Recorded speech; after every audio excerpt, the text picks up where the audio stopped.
各位聽眾朋友，大家好。人過60係人生一道重要嘅分水嶺。古人講60花甲，百事輪轉，意思就係踏入60歲，先天命格、身體氣場、人生運勢都會迎來一次徹底嘅換氣轉變。年輕時候，我哋拼體力、拼闖勁、拼運氣，就算熬幾晚、捱幾重壓力、受幾次挫折，身體都可以快速修復，氣場亦都可以自我調整。但過咗60歲，成個人生嘅五行氣機開始由升轉降，由外放變內守，呢個係天地自然嘅規律，冇人可以例外。好多長者一輩子勤勤懇懇，年輕時辛苦打拼養家、養育子女、奔波事業，好不容易熬到退休，本以為可以安享晚年、清靜度日、坐享福氣，卻偏偏喺60歲之後，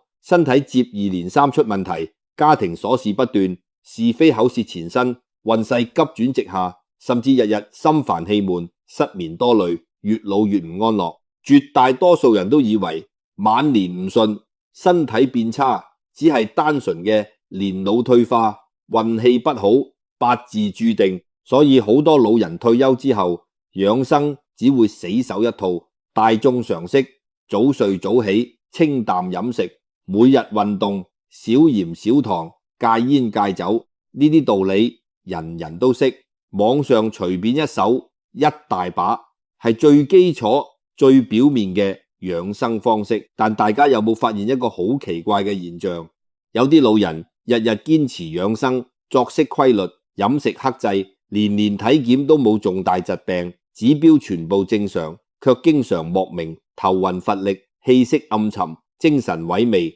睡眠紊亂，仲會時不時遇到意外破財、小人是非、家人爭執、小事鬧大嘅情況。反而有啲老人唔刻意講究養生，生活隨心，心態寬厚，卻身體硬朗，睡眠安穩，家宅和睦，晚年順遂，福氣綿長。其實答案好簡單，真正決定晚年健康、平安、福運、家宅興衰嘅，從來唔係人人皆知嘅基礎養生常識，而係90%老人都完全忽略、極少有人講透嘅隱性細節。呢啲細節藏喺每日嘅飲水、運動、作息、飲食、情緒、處事、待人接物之中，看似微不足道，日積月累就會徹底改變一個老人嘅氣場、體質同埋晚年運勢。易經有云：窮理盡性，以至於命。晚年嘅命運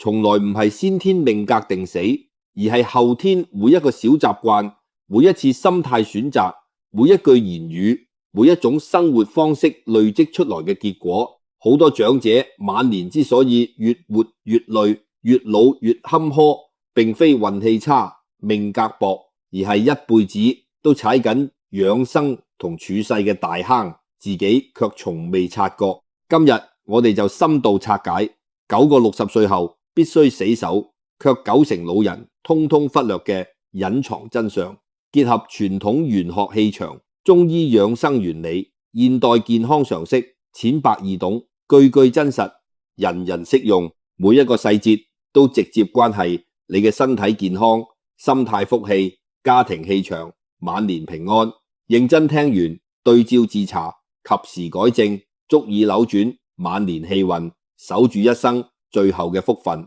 一、唔渴都要飲水，但絕對唔可以狂灌水。全網最多老人踩嘅養生致命大坑。現代養生最普及嘅一句話就係多飲水、排毒素、養身體。好多長者深深記住呢句說話，甚至將當成鐵律，覺得水飲得越多，身體排毒越乾淨，血管越通暢，身體就越健康。無論口渴與否，日日強迫自己飲大量水，仲會照搬年輕人嘅標準，強求自己每日飲2-3升水，一次過大口猛灌，以為係養生，實質係慢性傷身。好多人唔知道，飲水養生從來冇統一標準，年齡不同、體質不同、氣場不同，飲水方式完全不一樣。年輕人氣血旺盛，新陳代謝速度快，五臟功能強，腎臟排毒，心臟運血能力充足，日常多飲水確實可以幫助代謝廢物、疏通經絡、滋潤肌膚、預防疾病。對年輕人而言，多飲水係益處大於弊處，但一旦過咗60歲，人體嘅先天氣機開始衰退，五臟六腑功能逐年減弱，最明顯就係腎臟過濾代謝能力、心臟負荷能力、脾胃運化能力會自然下降30%以上。年輕人可以快速代謝排出嘅水分，老人身體根本承載唔住，無法及時運化排出體外。呢個時候仲盲目大量飲水，空腹猛灌水，短時間飲大量水，多餘嘅水分就會長期停留喺體內，形成水濕瘀滯。從中醫角度嚟講，水濕太重會困脾、傷腎、壓心陽，直接導致周身水腫、手腳浮腫、眼皮沉腫、頭暈頭腫、精神困倦、四肢無力。長期落來會造成血壓反覆波動、心悸心慌、胸悶氣短，無形中加重心腎負擔，慢慢耗損五臟元氣。好多長者明明飲食好清淡，冇三高問題，卻經常覺得身體沉重，提唔起勁，睡眠淺，夜間多尿，體檢又查唔出明顯問題。其實根本原因就係飲水過量，水濕困身，氣機受阻。仲有好多老人日間狂飲水，睡前仲大量飲，導致夜間頻繁起夜，打亂睡眠節奏。日復一日，氣血雙虛，氣場昏暗，運勢自然跟住走低。從玄學氣場角度嚟講，水主財、主智，亦主陰濕煞氣。適量活水可以潤身、潤澤、旺福氣，但過多滯水就會變成濁煞，困住人身陽氣，令陽氣生發無力。陰氣過盛，直接導致老人脾氣沉鬱、思緒雜亂、遇事糾結、人際關係緊張、家庭氣場壓抑。60歲之後，真正科學契合身體、契合氣場嘅飲水方式，千祈要記住，絕對唔求多，只求適量、規律、溫和。每日飲水量維持1200至1500毫升最為合適，千祈唔好一次過大口猛灌，必須堅持少量多次，細口慢飲。晨起空腹飲一杯溫白開水，溫和喚醒五臟氣機，疏通一夜瘀滯嘅經絡，預防便秘同血管淤堵。日間閒時分次飲水，唔好等極度口渴先飲，亦唔好無限硬灌。最關鍵嘅一點，睡前2個小時一定要減少飲水，停止大量飲水，避免夜間頻繁起夜，水濕滯留，傷及心腎。呢種飲水方式先可以真正滋養身體，排出濁氣，穩定氣場，唔會傷元氣，積陰濕，係60歲後最穩妥、最長遠嘅飲水養生之道。2. 晚年養生最怕唔係少運動，而係過度暴走、盲目鍛煉。90%老人踩嘅好瘦大坑。而家坊間最流行嘅老年養生觀念就係生命在於運動，行得越多越健康。無論係公園、小區、廣場，日日都可以見到大量長者，朝早天未光就出門空腹晨練，日日強迫自己行1萬步、2萬步。仲有好多老人中意爬山、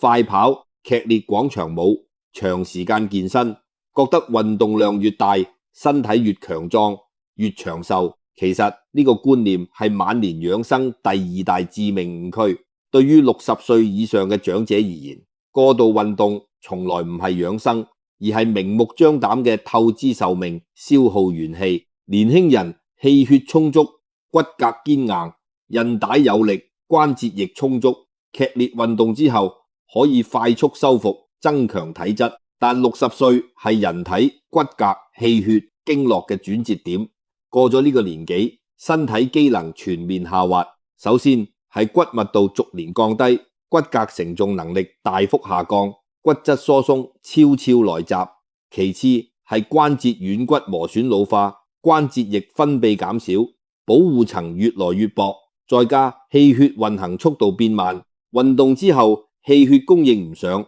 身體修復能力急劇下降。呢個時候仲盲目暴走、劇烈運動、長時間鍛煉，只會帶來無數隱性傷害。長期日日慢步暴走、爬山、快跑，會持續磨損膝關節、踝關節，造成關節退行性病變。日積月累就會出現關節疼痛、僵硬、行動不便。嚴重嘅會導致半月板磨損、關節積水，無法正常行走。好多老人退休前行動自如，退休後日日瘋狂運動，幾年之後反而行唔穩、行唔遠，就係呢個原因。更值得警惕嘅係空腹晨練，好多長者貪早、貪涼爽，朝早起床冇食任何嘢，冇補充能量，即刻出門劇烈運動。早晨係人體陽氣初升、陰氣未散嘅關鍵時刻，空腹狀態下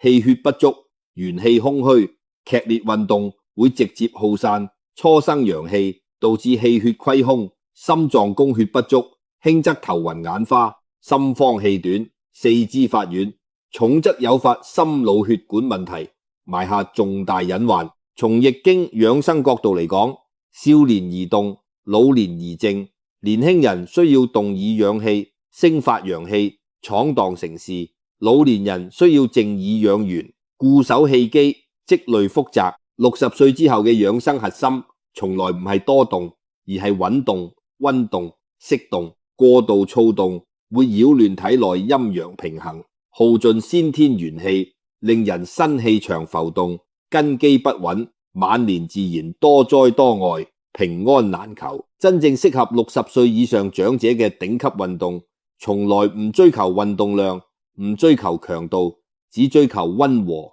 持續、穩固。每日2-3千步，緩步慢行，公園靜走，太極、八段錦、簡單肢體拉伸、踮腳站立、單腳平衡訓練，先係最契合老年體質嘅運動方式。尤其係平衡訓練，遠比步走重要。醫學同養生界都清楚，老人晚年最大嘅健康保障唔係強健嘅體魄，而係穩定嘅身體平衡能力。練平衡、練穩定性，可以有效預防跌倒、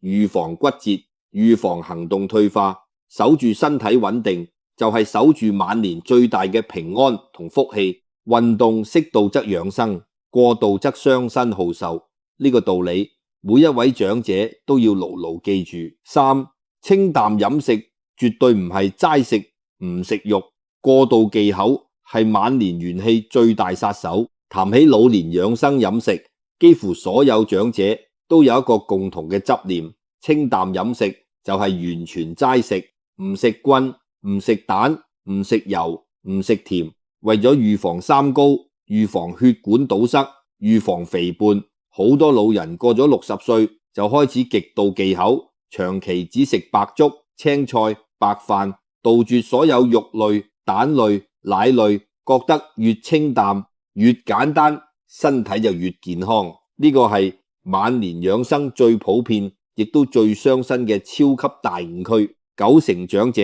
都被清淡飲食4個字誤導，將清淡等同於無味、無營養、純素食，最終導致元氣虧空、氣血雙虛，體質越養越差，免疫力越養越低，反而日日周身唔舒服，時不時生病，精神萎靡不振。大家一定要明白，60歲之後，人體嘅生理機理同年輕人完全唔同。年輕人脾胃強健，吸收能力好，肌肉生長旺盛，代謝強勁，少食肉，多素食，可以減輕身體負擔，清理體內垃圾。但60歲之後，人體會出現不可逆嘅肌肉流失，蛋白質吸收效率大幅下降，脾胃運化功能減弱，氣血生成速度變慢。呢個階段，身體最需要嘅唔係單純嘅清淡，而係充足、優質、易吸收嘅營養，用嚟補充日常消耗，修復五臟，穩定氣血，維持身體機能。如果呢個時候過度忌口，長期齋食，完全杜絕肉類蛋奶，身體長期缺乏優質蛋白、微量元素、礦物質，就會出現嚴重嘅營養不足。表面睇起身係飲食健康，冇油膩，冇三高風險，實質內裏氣血空虛，肌肉萎縮，五臟失養，免疫力崩塌。好多長者明明飲食超克制，卻日日乏力，懶言懶動，面色蠟黃，氣息暗沉，稍微活動就氣喘籲籲，容易感冒發燒，傷口難以愈合，全部都係過度忌口，營養不足，元氣虧空導致。從玄學角度嚟講，人體有先後天之氣，先天元氣隨年齡自然衰退，後天谷氣、營養氣就係支撐晚年身體穩定氣場嘅核心。長期營養匱乏，後天氣機不足，就會導致人身陰陽失衡，陽氣虛弱，陰氣偏重，個人氣場孱弱暗淡，難以承載福運，自然做事多阻，家人多怨，運勢走低。真正嘅老年清淡飲食，從來唔係戒營養、戒均食，而係戒重油、戒重鹽、戒重糖、戒醃製、戒加工、戒油炸。清淡係調味方式清淡，烹飪方式健康，絕對唔係食物單一，營養匱乏。60歲之後，每日必須保證適量優質蛋白攝入，每日一隻水煮蛋，一杯溫牛奶或者豆漿，適量魚肉、瘦肉、雞胸肉，以清蒸、白灼、水煮、燉煮為主，少油少鹽調味，搭配新鮮蔬菜，適量粗糧，既有充足營養，補充氣血，滋養五臟，又唔會加重血管、脾胃負擔，先係真正契合晚年體質嘅養生飲食。過度節食、極端忌口，看似養生，實質係自斷元氣、自損福氣，千祈唔好再傻傻堅持。4. 晚年最致命嘅威脅唔係癌症、重病，而係90%家庭忽略嘅無聲跌倒。幾乎所有長者晚年最驚嘅事情就係患上癌症、嚴重心腦血管疾病、頑固慢性病。好多老人日日擔驚受怕，年年花錢體檢、買保健品、食養生藥，一心遠離重病，卻完全忽略咗一個隱藏喺身邊，隨時可以摧毀晚年生活嘅無聲殺手——跌倒。現代醫學同老年健康數據早已證實，60歲以後導致老人致殘、生活不能自理、氣運崩塌、晚年淒涼嘅第一隱患，從來唔係大病，而係看似普通嘅跌倒。重病尚且可以提前預防、及時治療、慢慢調理，而一次無預警嘅跌倒，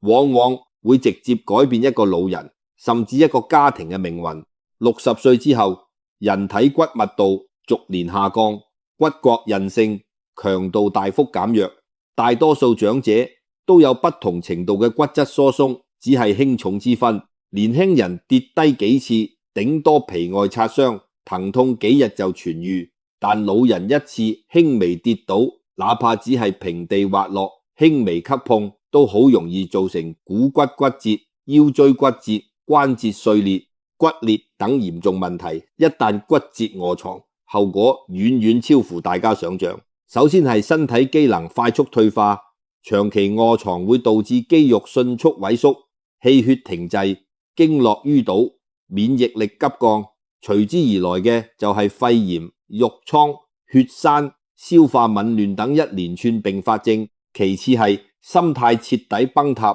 原本行動自如、生活自理嘅老人，突然變成要人照顧，寸步難行，心理會產生強烈嘅自卑、焦慮、抑鬱，日日心煩氣悶，睡眠崩潰。更重要嘅係，從玄學氣場角度嚟講，老人臥床即係家庭福氣停滯，氣場淤塞。老人係家庭嘅根基，坤德之源，根基不穩，臥床不起，全屋氣場都會變得壓抑沉鬱，家人運勢受阻，家庭是非增多，財運滯劫，原本安穩和睦嘅晚年，瞬間變成全家負擔。最可惜嘅係，90%家庭嘅跌倒風險都係完全可以提前避免嘅隱性細節，卻從來無人重視。屋企夜間走廊冇小夜燈，老人起夜視力模糊，腳步慌亂；浴室地面光滑，冇防滑墊，冇扶手，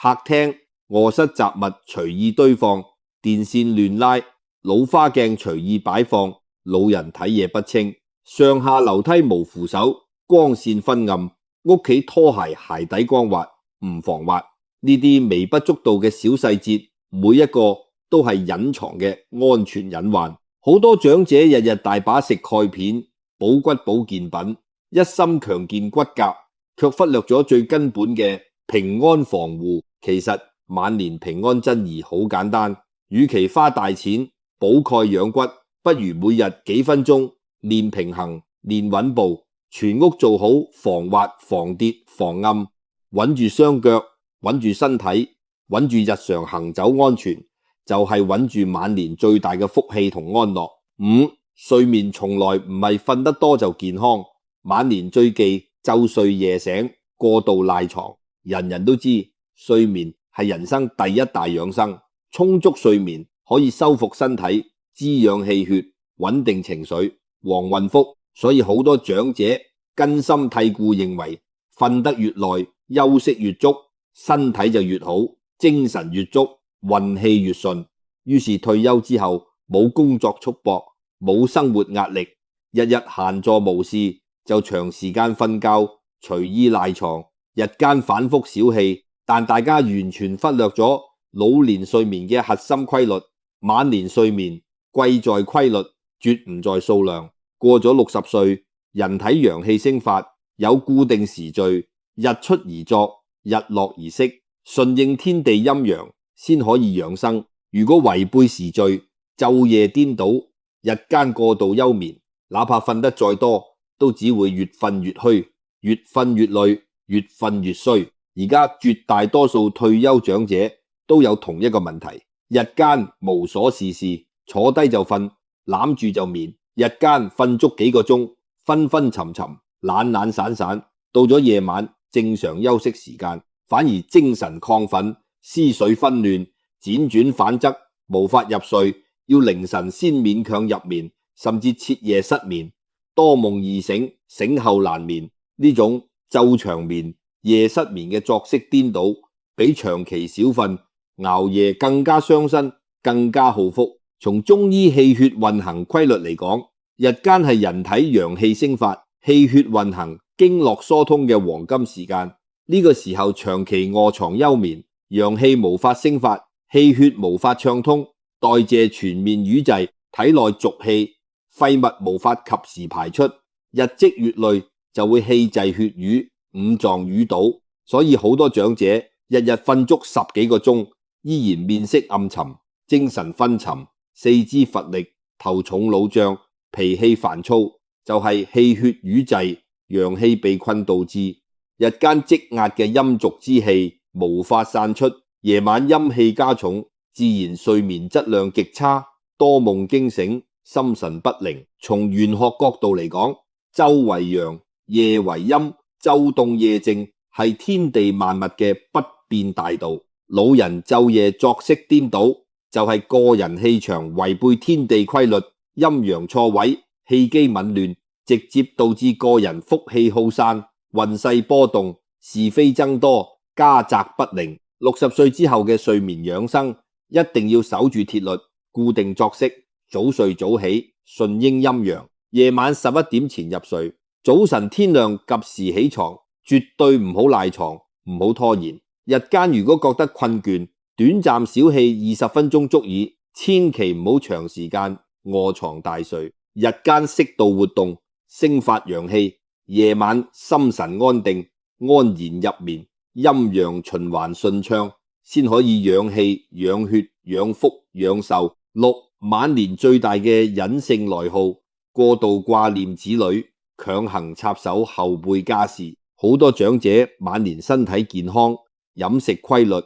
作息正常，冇大病痛，卻日日心煩氣躁，鬱悶難安，睡眠質量差，氣息長期暗沉，運勢一直低迷。身體檢查完全正常，卻周身唔自在，心神不寧。好多人百思不得其解，其實根本原因從來唔係身體問題，而係心靈過度內耗，操心過度，放不下執念。中國父母一輩子都為子女而活，年輕時辛苦賺錢，養育子女，供書教學，為子女奔波勞碌。到咗60歲退休，子女早已成年成家，立業娶妻嫁人，依然無法放下牽掛，日日掛念子女工作、收入、婚姻、育兒、家庭瑣事，事事操心，樣樣顧慮，甚至強行插手子女嘅夫妻相處、家務瑣事、金錢規劃、育兒方式。好多老人日日睇住子女嘅生活，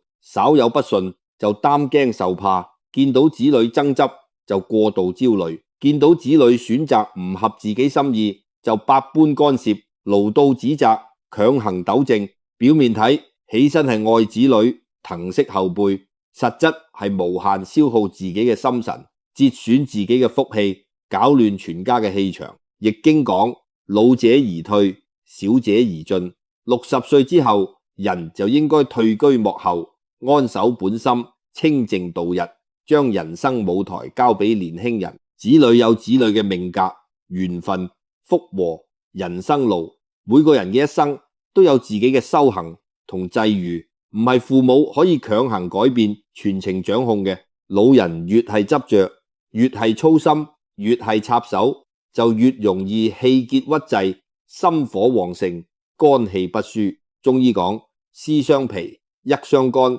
怒傷氣。長期過度思慮、焦慮、操心，會直接導致五臟氣機紊亂，氣血瘀滯，日日心煩，夜夜難眠，慢慢拖垮身體，耗散福氣。更重要嘅係家庭氣場講求陰陽平衡，各安其位。老人過度插手後輩家事，過度干涉子女婚姻生活，就會打破家庭氣場平衡，造成長幼失序，氣場混亂。不僅自己內耗嚴重，晚年難安，仲會令子女家庭矛盾增多，夫妻爭執不斷，家宅不寧，運勢受阻。好多家庭原本和睦順遂，子女懂事孝順，就因為老人過度操心、過度干涉、事事挑剔，搞得全家雞犬不寧，互相埋怨，關係緊張，全家福氣徹底消散。60歲之後，最高級嘅養生、最珍貴嘅福氣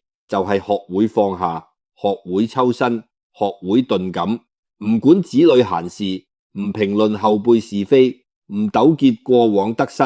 唔焦慮未來未知。子女過得好，默默祝福；子女有困難，適度幫襯，量力而為，絕對唔好全身心投入，唔好過度牽掛。呢份不執着、不內耗、不強求嘅鈍感力，係老人最廉價亦都最頂級嘅長壽藥、旺運藥。心靜則氣順，氣順則體健，體健則福來。晚年清靜自在，先係最大嘅安樂。7. 人老最忌心死，氣閉，孤獨比勞累，更傷身，更折福。好多長者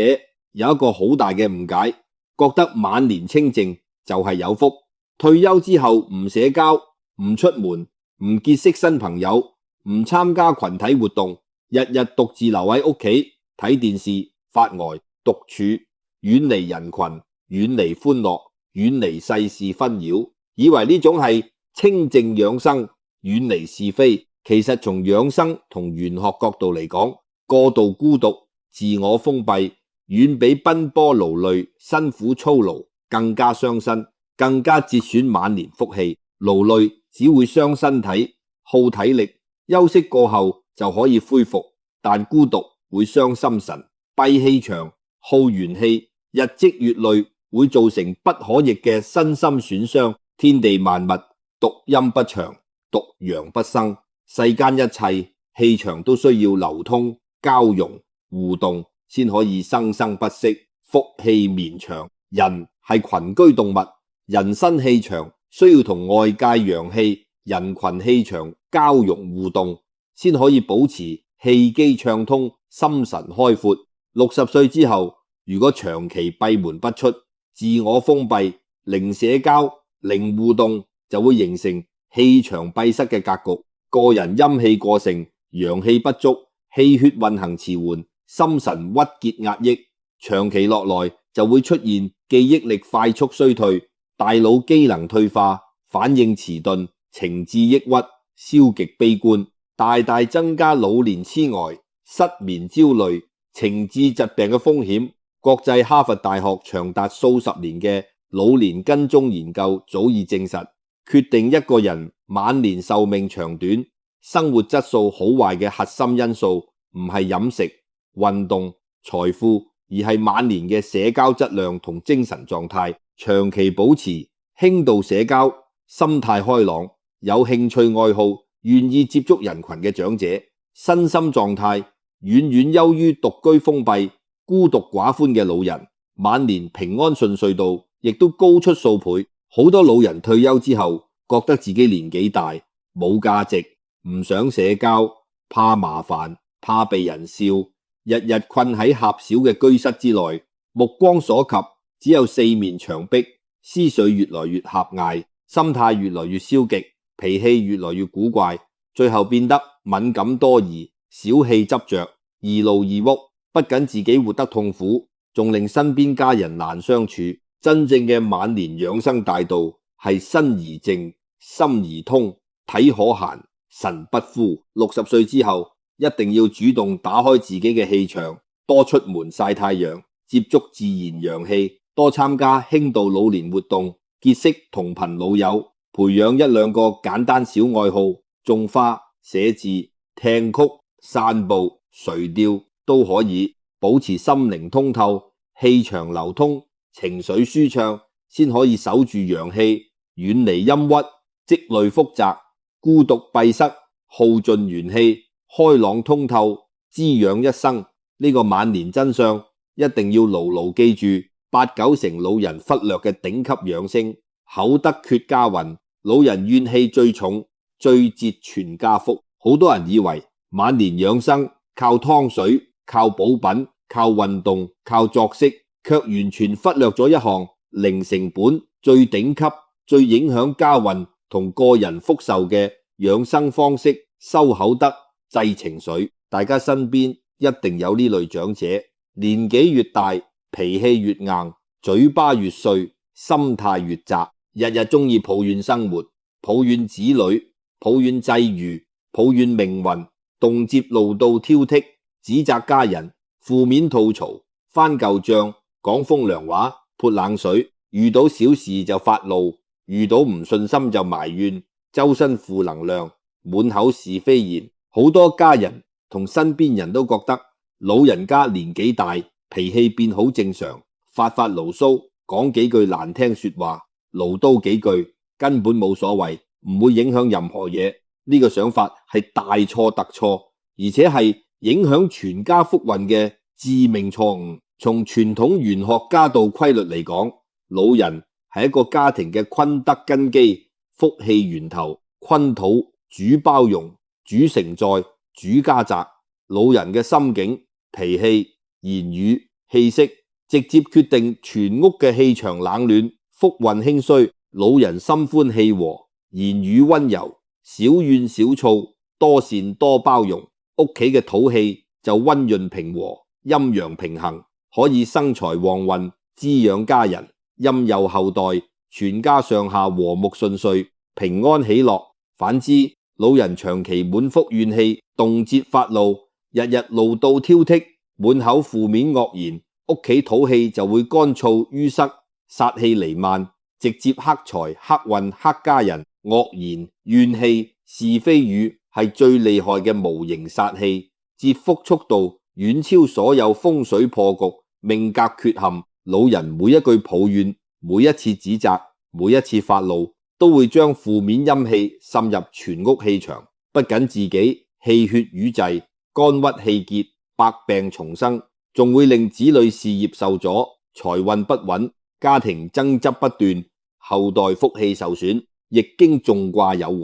口舌是非，百事阻滯。家庭之中最傷家運嘅，從來唔係貧窮，唔係風水，唔係命格，而係日日不斷嘅口舌是非、怨氣爭執。好多原本福氣不錯、條件好好嘅家庭，就因為老人長期怨氣太重、口德不修，最後家宅不寧、財散人繁、親人疏離、福氣耗盡。60歲之後，人嘅福氣、壽命、運勢全部藏喺口德同情緒入面。晚年最高級嘅修養唔係身體幾健康、幾長壽，而係少抱怨、少挑剔、少是非、少動怒，口出善言，心存寬厚，常懷感恩，管住嘴，穩住心，戒住怨，自己氣血順暢，百病遠離，全家氣場溫潤，福澤綿長。呢個先係晚年最抵值、最珍貴嘅養生同旺運。9.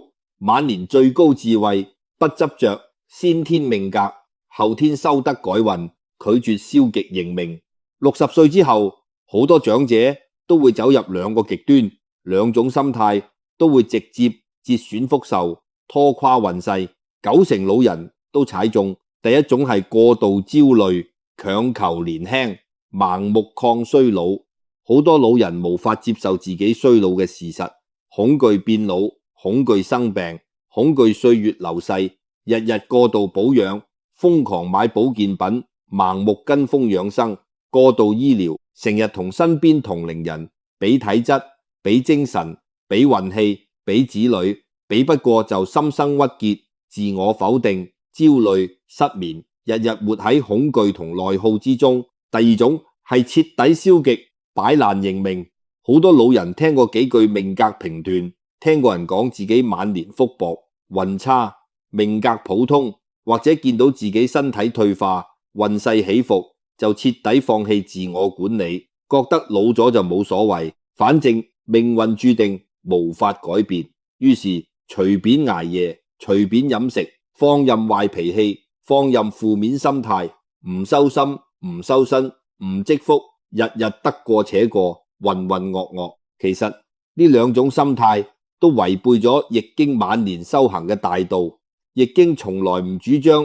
消極認命，亦都唔主張強求逆天改命。核心大道係順天修德，隨勢調和，變則通，通則久。先天命格只係一個人嘅人生底色，決定嘅係起點，絕對唔係終點。60歲之前，人生拼先天福氣，拼年少積累；60歲之後，人生拼後天修行，拼心態，拼德行，拼習慣。先天再好嘅命格，後天日日消耗，處處折福，都會福盡運衰。先天再普通、再薄弱嘅命格，後天日日修養，時時積善，處處守正，都可以扭轉氣運，晚年享福。人老之後，一定要學會接受歲月，接受衰老，接受平凡，接受不完美。唔好同年輕人比拼體力精力，唔好同旁人比拼財富子女，唔好執着過往得失，唔好焦慮未來風險，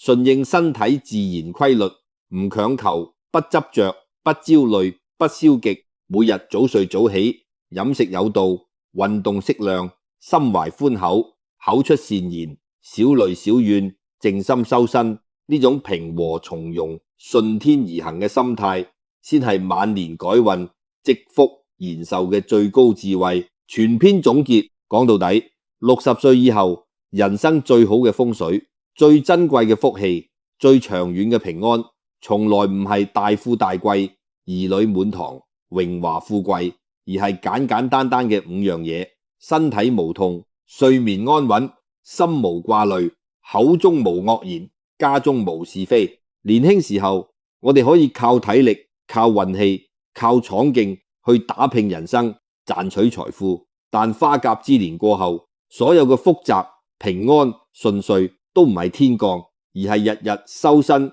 修心、修口、修德、修習慣，一點一滴累積出來嘅結果。放下不必要嘅操心，戒掉盲目的養生，收住傷人嘅怨氣，守住平和嘅心態，順應自然嘅規律，陰陽平衡，身心安和，家宅寧靜，自然可以遠離災厄，積累福報，安享順遂美滿嘅晚年。